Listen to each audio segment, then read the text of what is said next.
Hey friends, welcome back to our channel. This series is all about how Travis processed through alongside me as I was walking through grief from the marriage that I thought we had. Hey, I'm Travis. And I'm Adele. And we are The Noble Marriage. We hope that through our channel, you will be inspired and motivated so that your marriage will be all that God created it to be. You know, what I was able to see is when I choose to be responsible for my actions and I'm showing up in our marriage, I was also thinking that watching you go through so much pain and the roller coaster of emotions from my actions, I allowed that to impact me. Like, I really leaned into, I have consequences for my actions and I really do reap what I sow, and I really was interested in how this impacted you. Mm-hmm. Because I knew that I am the cause of that, and I hurt someone that I really love and I did not want to hurt. And so I allowed myself to be impacted by how you were feeling, what you were going through, and that helped me with my healing. That helped me with my understanding of you and what yours must be going on. Mm-hmm. Yes, sometimes that looked like you just cried right along with me, and we would just hold each other and cry, and sometimes just sitting there, and I could tell by the look on your face that you were really impacted, and you could really see and understand what I was going through, and that was so healing for me to just feel like you were my partner in that, and you were walking alongside me, and not like I'm left alone to deal with all this pain and hurt by myself. That's great. Another great question is, like, what must it be like for you going through this? And if I can sit in that, be like, what would it be like for me if the roles were reversed and I was sitting in the same environment? Like, how would that impact me? Would I be going through this roller coaster, and how can I show up for you differently now that I feel that impact? Yeah. So let's talk about how to rebuild trust in the healing process and beyond. Yeah, probably the best analogy that I've heard is kind of like if you take a toothpick bridge. I don't know if you made those in school, where you're creating this project that this bridge is made out of a bunch of toothpicks. And then if something were to come along and crush that thing of bridge of toothpicks, you have toothpicks everywhere. It's going to take a while to rebuild that back the way it was. Or another analogy people use is like a brick wall and running a Mack truck through it when you do the betrayal, and then you got to build that wall back up, brick by brick by brick. And that wall is going to be really easy to knock right back over. Very unstable. Very unstable as you're building it back up. And so as a marriage, or in a marriage, or as a betrayer in the marriage, we need to start rebuilding that trust back up. And what does that look like? It looks like, one is, I need to be sorry for what I did, not sorry that I got caught. So my heart has to change in a position of, the marriage commitment is important to me. I'm choosing not to do this anymore. I've repented of my sins. I've turned away from doing this, and I'm committed to our marriage. That would be a start. And then the next thing is making sure that what I say I'm committed to, my actions line up with those things.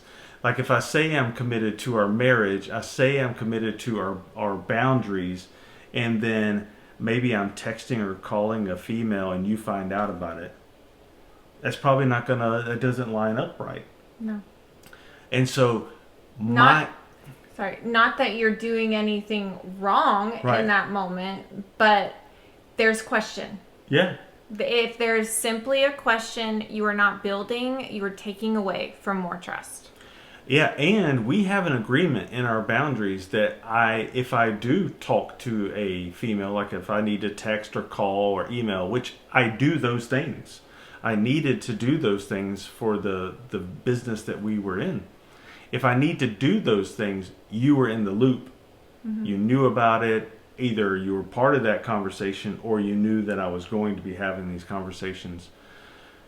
So it's one of those things where my actions would line up with my words.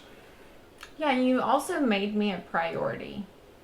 And there was a difference of you are a real priority and you're my wife. Yeah, I would be in several meetings. And I would be having these meetings, but I would tell everyone in these meetings, the first thing is, hey, if my wife calls, I'm going to answer the phone. I'm not going to answer the phone for anybody else, but if my wife calls, I'm going to answer the phone. I would just let them know that up front. There were several things that I did to be able to earn your trust back, and that's one of those.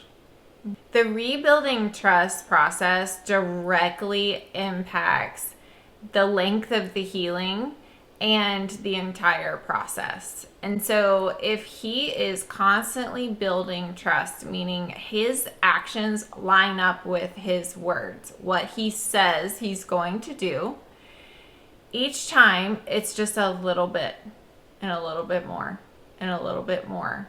And when you do that all day, every day, consistently, you would actually be surprised at how quickly trust can actually be rebuilt when your actions line up with your words. But as long as you're saying, I'm going to the grocery store and I find out you went to a friend's house, no trust. Yep. And it's not like it's a ding. It's like anything that was there is destroyed again. Yeah, the whole wall's gone. And we watch couples go through this process of, you said you weren't going to call her anymore and I found out you did. You said this and I found out this. It's devastating. And it is like reliving the betrayal over and over and over. Because I can promise you, along with all the questions that your spouse has, they are also questioning everything you're doing.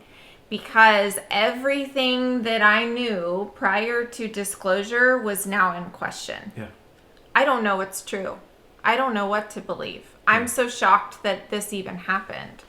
And so there is questioning, and that's again where disclosure comes first. Like, you need to be disclosing everywhere you're going and when you're going there, and you're going to share some ways that you rebuild trust with me, but it's just really important that your actions line up with your words. Yeah, before I go into that, I love this because it will also develop trust in you. If you have a way that you want to be, and your actions, the things you do, don't line up with who you're committed to being, you actually lose trust in yourself. Like if you say that you're committed to being one way, and your choices you make are actually committed to being someone else, you don't trust yourself. Yeah. Or how you act in life, and that plays out in how you show up in life is when you don't trust yourself. So this is a great way to even be able to trust yourself. Yeah, and it really goes to the core of your integrity. Yeah. You know, rebuilding your integrity, because that's all in question now. And the only way to rebuild that is that who you say you're committed to being, which is a loyal, faithful spouse, everything you do has to line up with that, or your actions are not lining up with what you're saying. And that's a problem. It is. And that's a barrier in the healing process for sure. Yeah.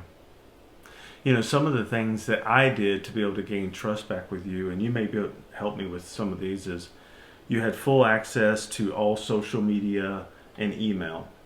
And my recommendation is, if you have the ability to cut off social media, this is just a great time to cut it off anyway. But cut off social media or give full access to any social media. Even if you have a fake account or extra emails, you get it all. You get all access to everything. You get, and let me give a caveat. This is what we did.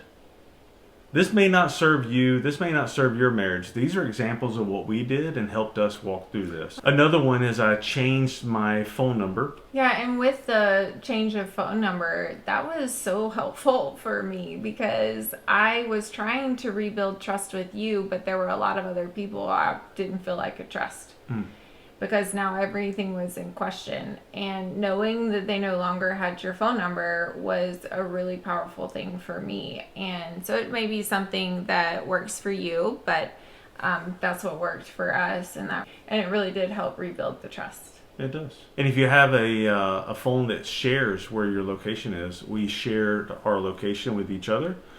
I told her places that I was going. So if I'm going to the store and to the bank and then to the other location or maybe to an appointment, you knew those locations I was going to and what times I was there, what time I would be back generally. Or you did a lot of check-ins with me. Like if you hadn't spoken to me in 3 or 4 hours, you would check in.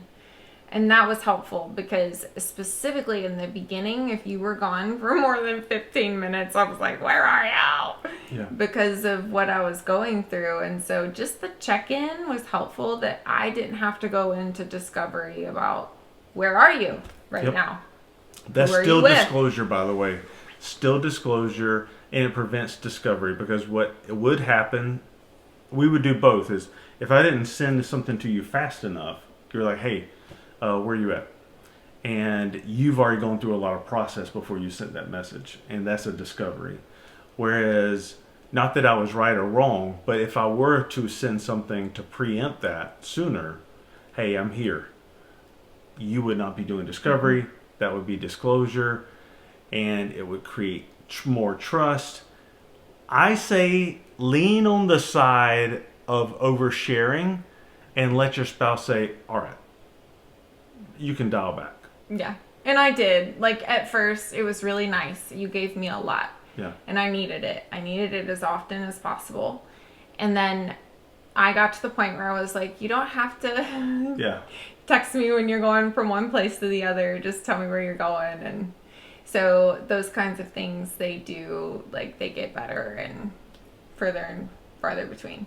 Yeah, because you're building the brick wall. You're building the brick wall. And you, the more you build, the more sturdy it is, and the easier it is to maintain that trust. Walking through betrayal is one of the hardest things we've ever walked through. We want to come alongside you and support you with our story and our experience of how we walked through the journey of betrayal, in hopes that it really makes a difference for you in your life.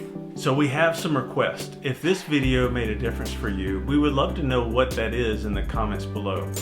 As well as, you may have some ideas yourself that helped you walk through something, and it would really benefit the people that are watching this to hear what you have to say as well. So put that down there. Also, we would love it if you would subscribe to our channel and follow this journey. Check this out. Here's what's coming up next week. I had, am I being controlling? Am I being too jealous? Am I overreacting about this? Because I had never been through this before. I didn't know how I'm supposed to be feeling and what's supposed to be going on for me. And in order for you to share, even if I'm here at the house and you want to share those emotions, you need a safe place to share those, right? People just cannot share if they don't feel safe. There is opportunities where it would come on me that unfortunately I would wear my shame blanket when you would share, and that does not create a safe environment. Really, what I'm doing is protecting my ego, because I don't feel comfortable with what it is that's going on. And really just listen to your spouse's heart. They're hurting. And when I was walking through that, all I wanted was to be seen and heard. I really just needed you to listen and see the pain that I was in and validate what I was going through. And that way I'm not going through it alone. We'll see you then. Bye. That would be a start. And then the next, I went too fast for my brain. Or you are not, your words are not lining up with what you're saying. Yes, your word. your actions are not lining up with what you're saying.